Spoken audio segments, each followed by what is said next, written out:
glutathione.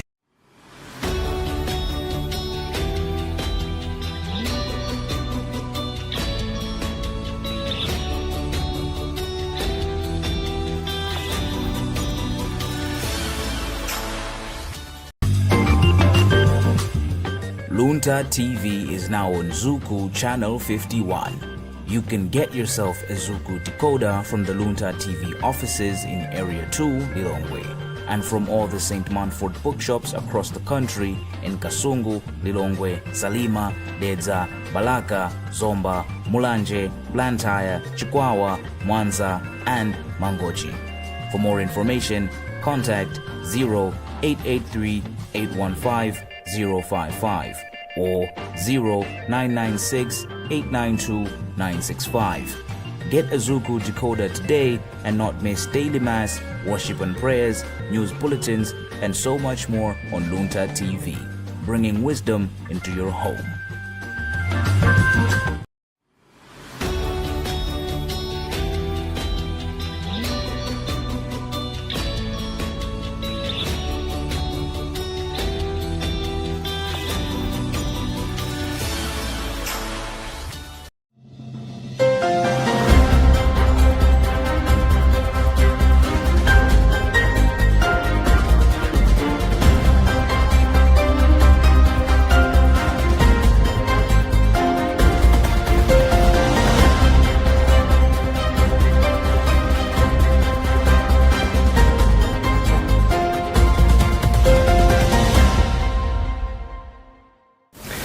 Hello and welcome to our first news bulletin in the month of September. My name is Bernard Manza. The headlines.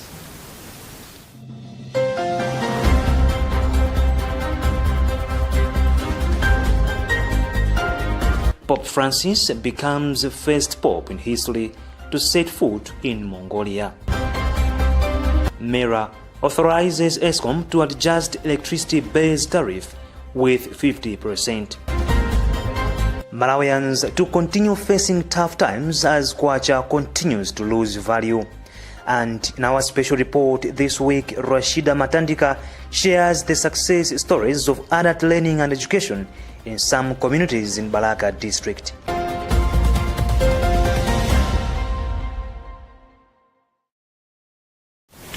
Those were the headlines, and now the news in detail. Pope Francis made history this morning when he became the first pope to travel to Mongolia, the world's most sparsely populated sovereign country. The papal plane touched down in the Mongolian capital at 9:52 a.m. local time on 1st September. As Pope Francis debarked from the plane at Khan International Airport, he was welcomed by the Asian country's foreign minister and a young woman who offered the Pope a cup of traditional Mongolian dried curds. We have a Catholic News Agency report being read by Jacqueline Saidi. Pope Francis told journalists aboard the chartered ITA Airways plane that to visit Mongolia is to encounter a small people but a big culture. Roughly the size of Alaska, Mongolia has 5 people per square mile. About 30% of its population is nomadic or semi-nomadic. Bordering Russia to the north and China to the south, Mongolia is also the second largest landlocked country in the world, with the vast Gobi Desert covering 1/3 of its territory. During the nearly 10-hour flight, the papal plane passed over more than 10 countries, including Bosnia, Herzegovina, Montenegro, Bulgaria, Turkey, Georgia, Azerbaijan, Kazakhstan, and China. The people sent a message to the leaders of each of these countries, including Chinese President Xi Jinping. Pope Francis told the Chinese leader that he was praying for the well-being of the nation of China and asked for the divine blessings of unity and peace. The 86-year-old Pope will spend the first day in the Mongolian capital, resting at the Apostolic Prefecture. His first public event will be a welcome ceremony on September 2nd in the city's Sukbata Square with President Akhnazin. He will later meet with the country's small Catholic community in the city's cathedral of Saints Peter and Paul. Mongolia is home to 1,450 Catholics, which is far fewer than 1% of the country's 3.3 million people. The Apostolic Prefecture in Ulaanbaatar, a missionary area that does not have enough Catholics to warrant a diocese, has jurisdiction over the entirety of Mongolia. The first modern mission to Mongolia was in 1922 and was entrusted to the Congregation of the Immaculate Heart of Mary. But under a communist government, religious expression was soon thereafter suppressed until 1992. Mongolia's first native priest was ordained in 2016. The motto of the people's 4-day trip to Mongolia is Hoping Together. In his Angelus address this week, Pope Francis said that the trip will be an opportunity to embrace a church that is small in number but vibrant in faith and great in charity, and also to meet at close quarters a noble, wise people with a strong religious tradition that he will have the honor of getting to know, especially in the context of an interreligious event. End report.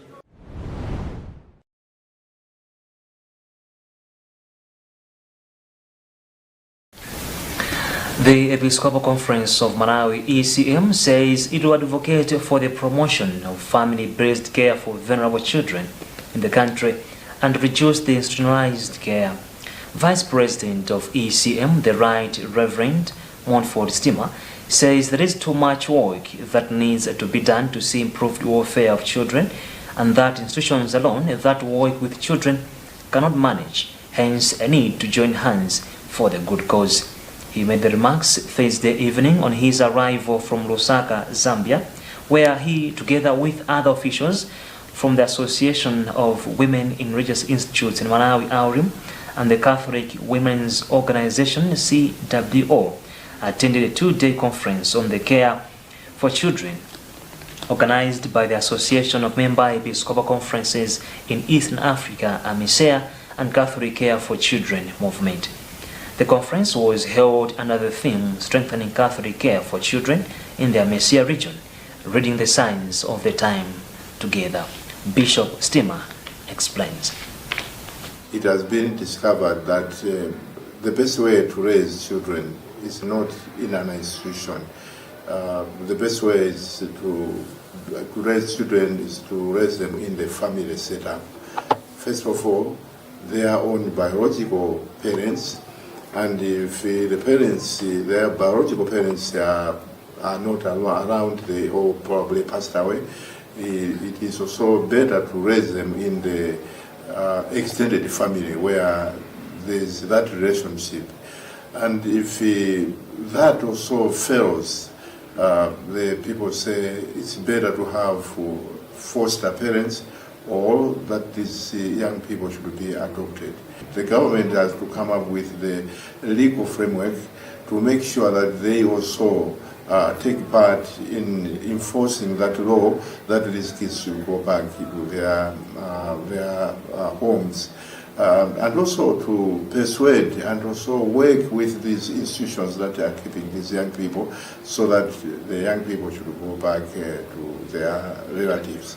As a church, we feel we have already somewhere to start with. We're going to work with the sisters who are doing this job, and then together map out the way forward, so that we move together and be able to convince the government, be able to convince the institutions that are involved.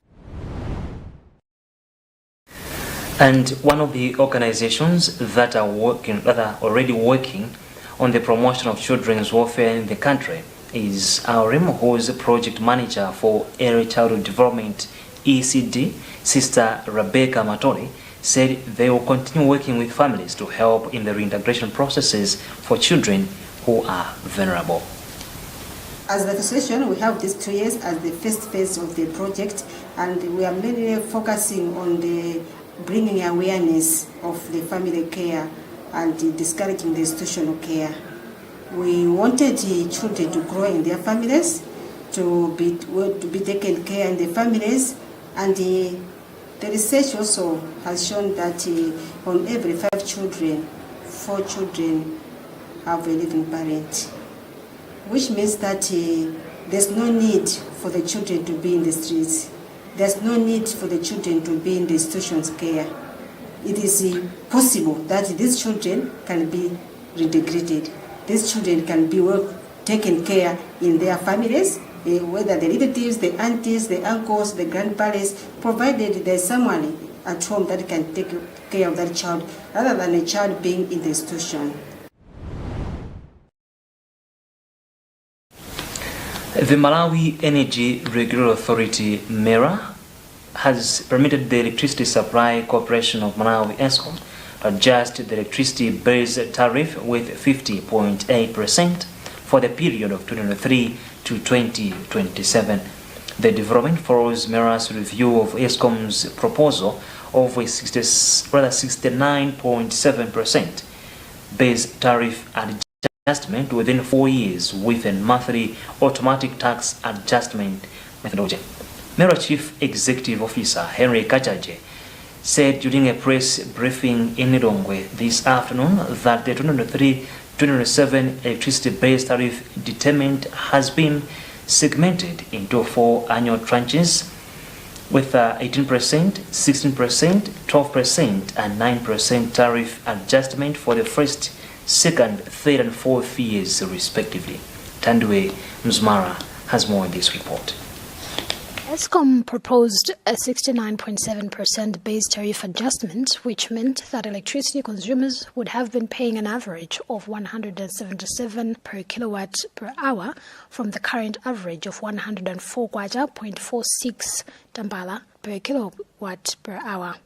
The first tranche, 18% adjustment, will see consumers paying 123.26 tambala per kilowatt per hour. According to MERA CEO Henry Kajaje, MERA will intensify monitoring the performance of ESCOM in the 4 years to ensure effective quality service provision, and that this will also determine whether the adjustment in tranches will be followed through or not. We want to see efficiency, we want to see improvement in the service delivery, so that customer satisfaction levels must increase. And one of the key performance indicators is that on an annual basis, we want ESCOM to be conducting customer satisfaction surveys so that we see how customers are benefiting and probably enjoying the services that are being offered by ESCOM. We want them to also improve on responses to dealing with blackouts, as well as when there are major problems like the 50.8% tariff increase is a successor-based tariff to the one implemented from 2018 to 2022 and is a significant reduction from the 99.9% ESCOM and the now dissolved Power Market Limited PML jointly proposed last year. In line with the 2017 tariff methodology, once every 4 years, ESCOM submits a base tariff application to MERA for consideration and approval. For Luntha News, this is Tandwe Mzumara.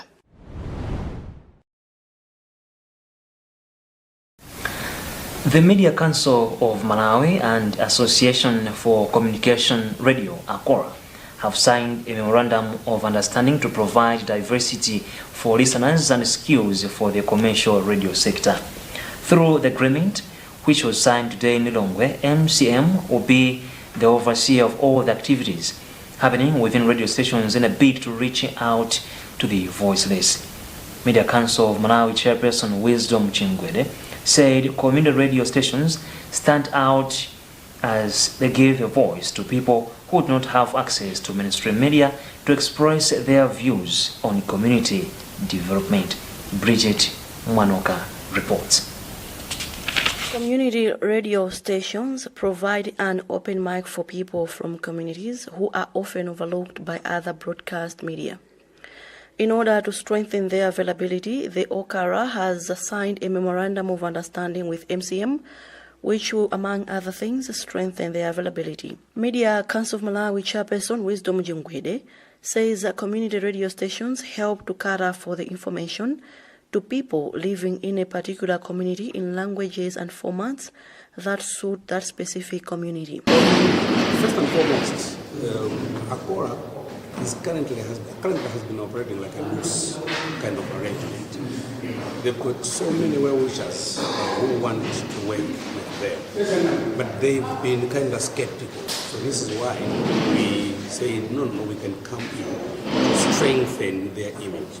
So in them collaborating with a number of stakeholders, those stakeholders will be making reference to us. If the stakeholders want to provide resources for them to use in strengthening the association, those resources will be channeled through the Media Council. So all the accountability responsibilities will rest with the Media Council. Akora chairperson Professor Levi Zerezamanda was quick to mention that community radios are an important source of information because they are able to reach out to people in their own language. We want a media landscape that is conducive, where all our members are treated as professionals. For example, when the president is traveling out away, he shouldn't be picking only those people from what they call big media. They should also be considering the people in the community radio station, because they're also doing a very, very commendable job. The establishment of community radio stations has created opportunity for promotion of languages and cultures as practiced by minorities in local areas surrounding the radio stations. Bridget Mwanoka, for Luntha News. Remember that you are watching the 7:30 news bulletin here on Luntha Television, and you are with me, Brennan Mwanza. Moving on, economic experts are visualizing a possible devaluation of kwacha before December this year as the local currency continues to lose value under the Lazarus Chakwera administration. On Tuesday, the local currency hit 1,126 kwacha to the dollar this month, signifying a 2.8% drop from 1,095 kwacha last month. This follows a foreign exchange auction that the Reserve Bank of Malawi conducted on August 31st, 2023. We have a report.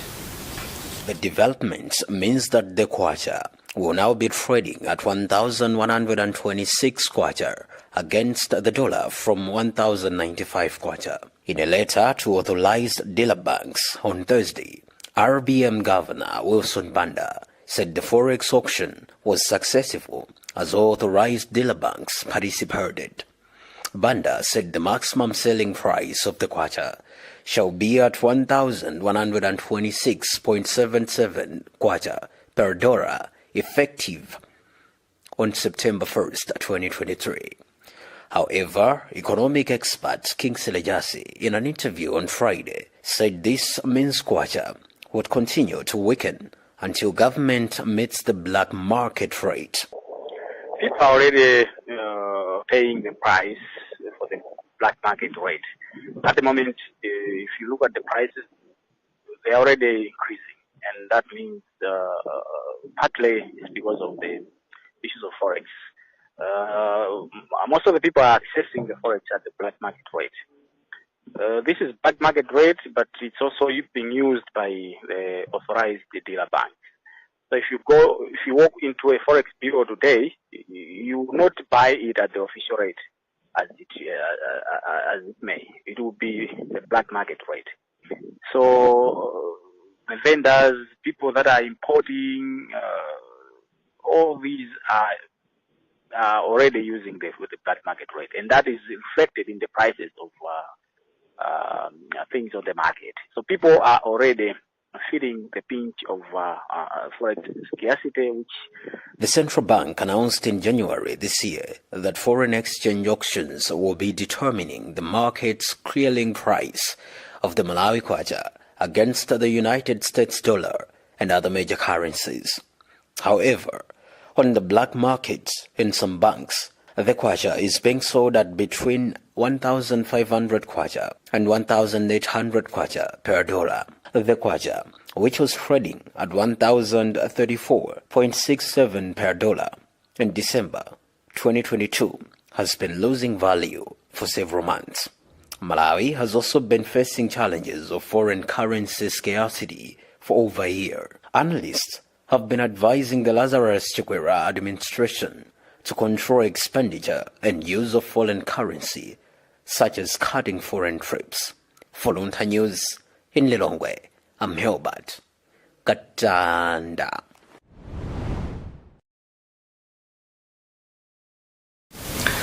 The Financial Crimes Division of the High Court, on 25th September this year, gave its ruling on the method of disclosure to be served to the defense by the Anti-Corruption Bureau ACB in the case where Vice President Lasaro Chilima is being accused of corruption allegations against the Corrupt Practices Act. This follows a day-long argument on the disclosures in the contention, as the defense wants all the disclosures, while ACB says some may not be necessary to the proceedings. Earlier in the morning, High Court Judge Rayson Kapindo agreed with the defense that the Bureau should confirm under oath that all the documents have been served.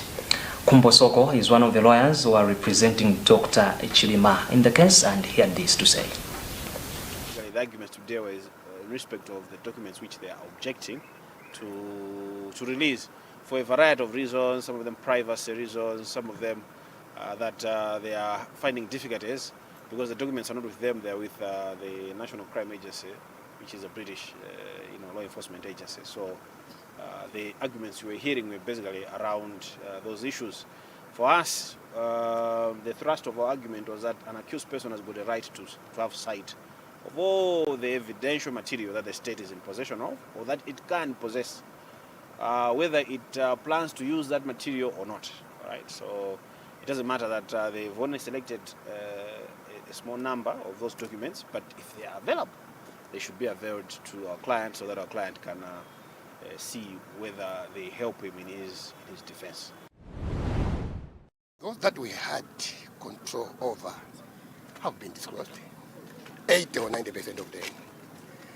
And then there are other disclosures which are with the other institutions. These are the ones we are actually arguing there in the court because we don't have a control over them.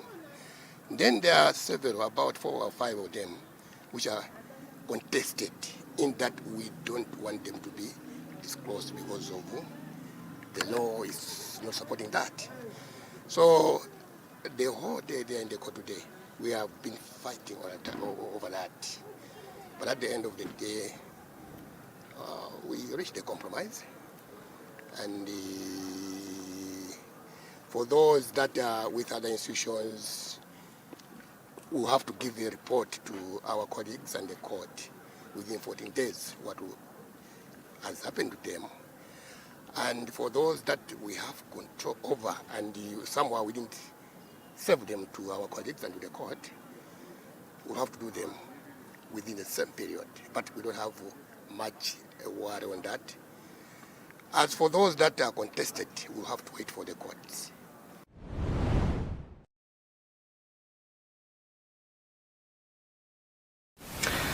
Now, the strides are being made in adult learning and education early, as communities and other people have now embraced the development.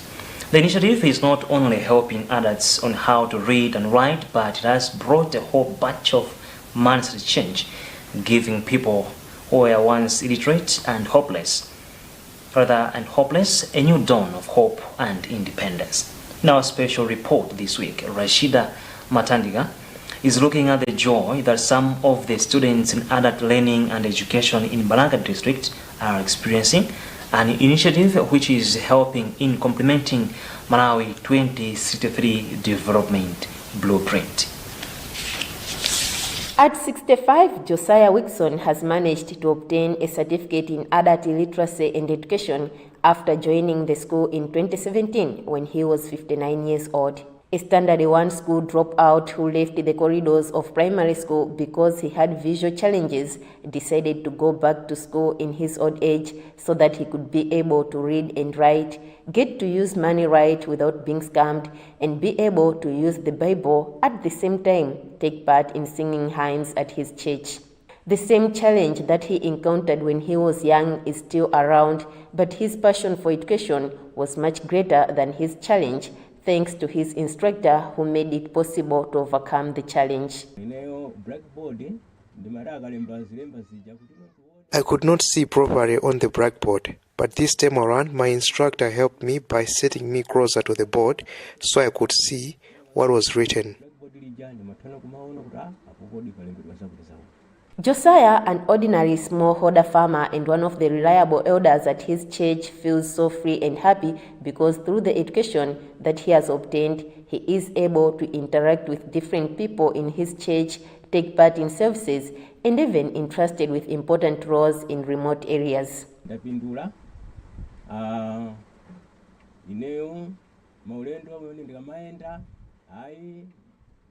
These days, I'm able to travel in peace and preach in the church with confidence, to the point that I'm even sent to other branches in the district to help in preaching the gospel.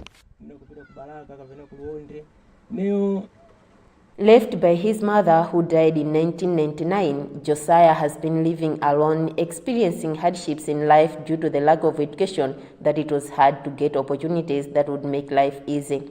However, as a dedicated student, he was linked to the agriculture office, where he was given 5 goats on a person program under SAP after being spotted as one of the best students.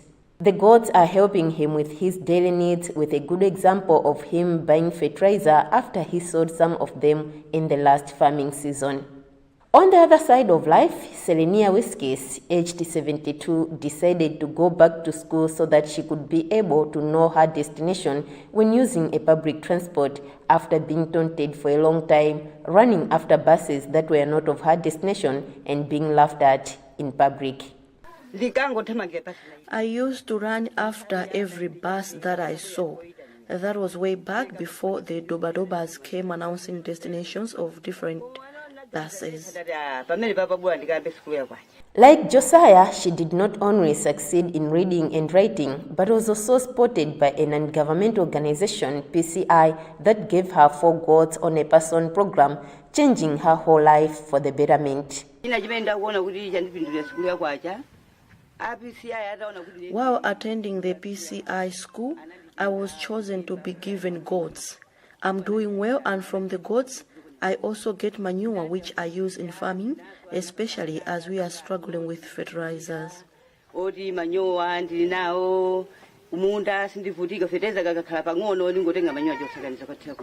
In reading and writing, Selenia feels safe even when dealing with other groups of people, especially in the village savings and loans, as she cannot be tricked.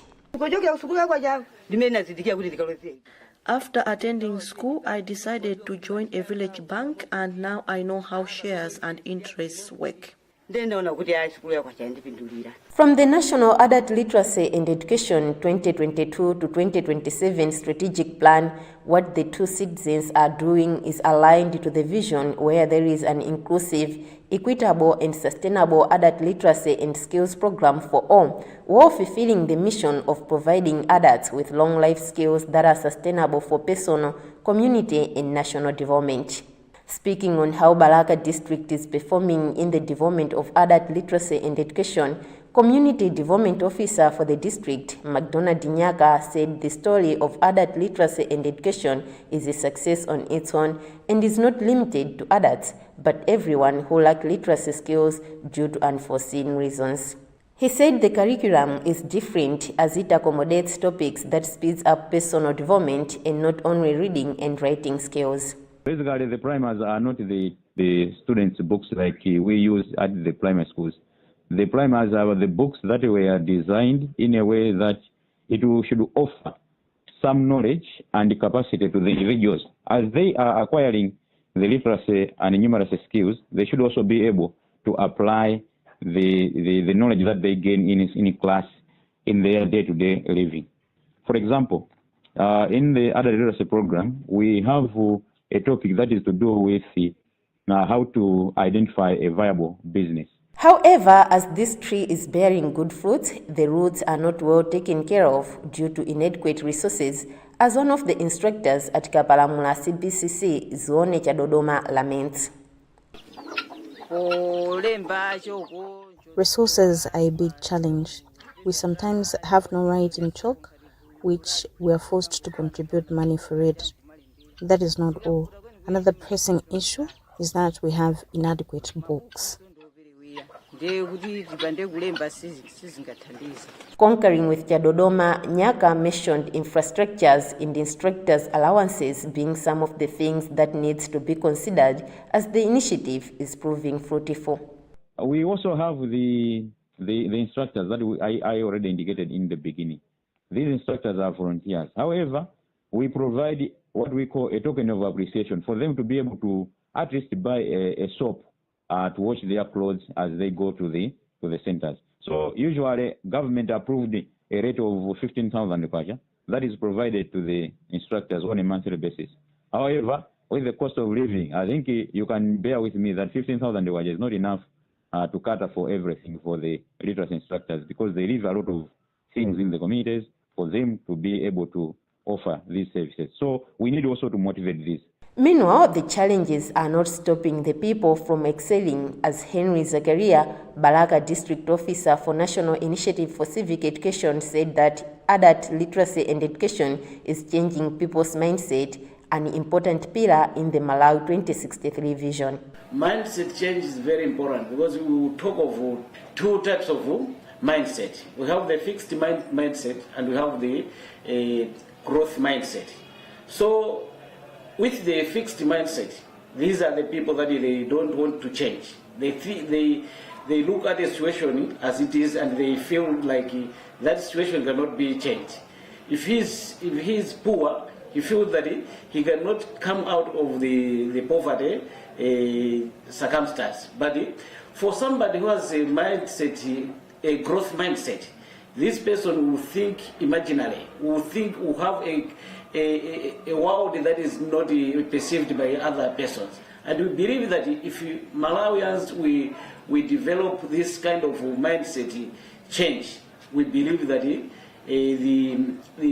Malawi 2063 is going to be achieved. This is true, as Josiah and Selenia feels that they now see things from a different perspective after attending this education. I now take part in decision makings, and when they say let's do this and I feel that this is the right way, I contribute my mind, and you find them buying my ideas. Commenting on the status of the initiative, DVV International Communications and Programs Officer at the Region Office in Southern Africa, Dyson Ntawanji, expressed satisfaction on how adult literacy and education is performing, having a policy and strategic plan in place, tools that are very crucial in driving the program to success. Ntawanji said adult literacy and education's success will help in the achievement of the Malawi 2063 vision, as it is part and parcel of development. When we are talking about national development, it's not only at the macro level. It starts from the micro level, which is the community. So the national development should always originate from the grassroots, which is the community. Now, when the community members in our villages are illiterate or have nothing to do to bring a living for them, it means we cannot achieve national development. He has called on stakeholders to promote and mainstream the initiative, because every department that needs to do well needs people that are knowledgeable and can respond to different interventions with a positive impact. It is the role of any organization to promote adult learning and education. Because, for example, if you are an NGO or a government department which promotes agriculture, you should know that the people who are literate are the ones that can easily follow the good agricultural practices. If you are promoting environmental issues in a particular community, you should know that people who are literate are the ones who can easily understand the messages which you distribute in those communities. The Ministry of Gender and Social Welfare has always promised its commitment to promote adult literacy and education, despite that there is little response in improving the situation. However, for people like Josiah and Selenia, knowing how to read and write, being able to make proper decisions, and putting food on their tables after benefiting from the initiative is enough proof that adult literacy and education is part of Malawi's development. That was our special report this week by Rashida Matandika.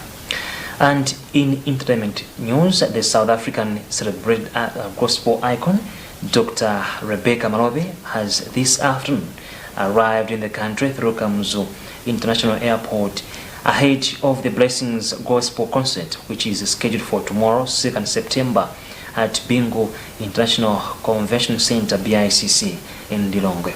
Speaking after the arrival, Dr. Malope said she is excited to be in Malawi and she cannot wait to give Malawians the best of worship music at the concert. Other acts to headline the show are Abel Chungu from Zambia, Kondo Anjira from Malawi, Colfrix from Uganda, The Great Angels, and Wendy Harawa from Malawi. Our reporter Roderick Kuani caught up with Dr. Malope. Best of African praise and worship. To yourself. Don't doubt the gift that God gave you. It's the best thing that He trusted you with. Be you who you are, and originality goes a long way.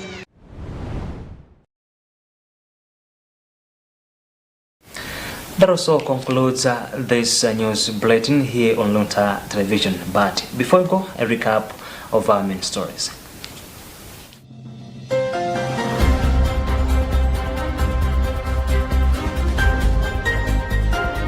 Pope Francis becomes the first pope in history to set foot in Mongolia. MERA authorizes ESCOM to adjust electricity base tariff with 50%. Malawians to continue facing tough times as kwacha continues to lose value. And in our special report this week, Rashida Matandika shares the success stories of adult learning and education in some communities in Balaka district.